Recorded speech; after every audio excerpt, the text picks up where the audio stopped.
ಎಲ್ರಿಗೂ ನಮಸ್ಕಾರ. Welcome back to my channel. ಇವತ್ತಿನ ಸ್ಪೆಷಲ್ ರೆಸಿಪಿ ಬಂದು ಮಕ್ಕಳಿಗೋಸ್ಕರ. ಸೊ ಅವ್ರಿಗೆ ಫ್ರೈಡ್ ಚಿಕನ್ನ ಮಾಡ್ತಾಯಿದ್ದೀನಿ. ನಾನು ಹೇಗೆ ಮಾಡ್ಕೊಡ್ತೀನಿ ನನ್ನ ಮಗಳಿಗೆ ಅನ್ನೋದನ್ನ ನಾನು ಈ ವಿಡಿಯೋಲಿ ಶೇರ್ ಮಾಡ್ತಾಯಿದ್ದೀನಿ. ಸೊ ಮನೇಲಿ ನಮಗೆ ಅಂತ ತಂದಿರೋ ಚಿಕನಲ್ಲೇ ಸ್ವಲ್ಪ ಈ ರೀತಿ ಬ್ರೆಡ್ ಪೀಸಸ್ನ ನಾನು ಕಟ್ ಮಾಡಿ ಇಟ್ಕೊಂಡಿದ್ದೀನಿ. ಅಂದರೆ ಮುಳ್ಳು ಎಳ್ದಿರೋ ಪೀಸ್ನ ನಾವು ಬ್ರೆಡ್ ಪೀಸ್ ಅಂತ ಕರಿತೀನಿ.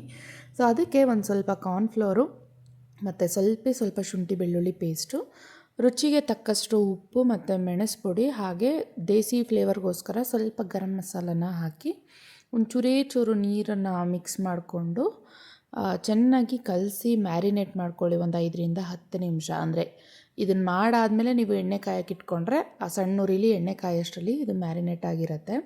ಸೊ ಮ್ಯಾರಿನೇಟ್ ಆಗಿರೋ ಚಿಕನ್ನ ಎಣ್ಣೆ ಒಳಗಡೆ ಸ್ವಲ್ಪ ದೂರಕ್ಕೆ ಹಾಕ್ಕೊಳ್ಳಿ. ಯಾಕಂದರೆ ನಾವು ಕಾರ್ನ್ಫ್ಲೋರ್ನ ಮೊಟ್ಟೆ ಮಿಕ್ಸ್ ಮಾಡಿಲ್ಲ, ಸ್ವಲ್ಪ ನೀರು ಹಾಕಿರೋದ್ರಿಂದ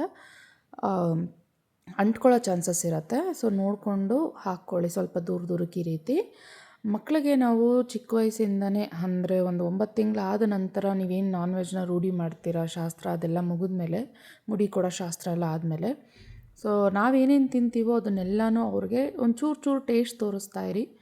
ಸೊ ಆವಾಗ ಮಕ್ಕಳು ಮುಂದಕ್ಕೂ ಕೂಡ ಚೆನ್ನಾಗಿ ತಿಂತಾರೆ. ಇಲ್ಲ ಒಂದೇ ಸತಿ ನಾವು ಅವ್ರು ದೊಡ್ಡವರಾದ್ಮೇಲೆ ರೂಢಿ ಮಾಡ್ತೀವಿ ಅಂದರೆ ತುಂಬ ಕಷ್ಟ ಆಗುತ್ತೆ.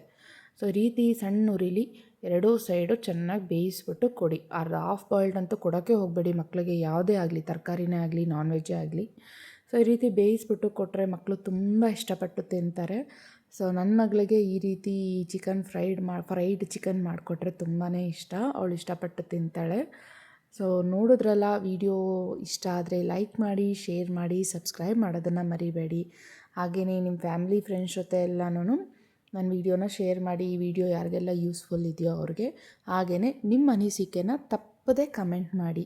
Thank you for watching. Have a nice day.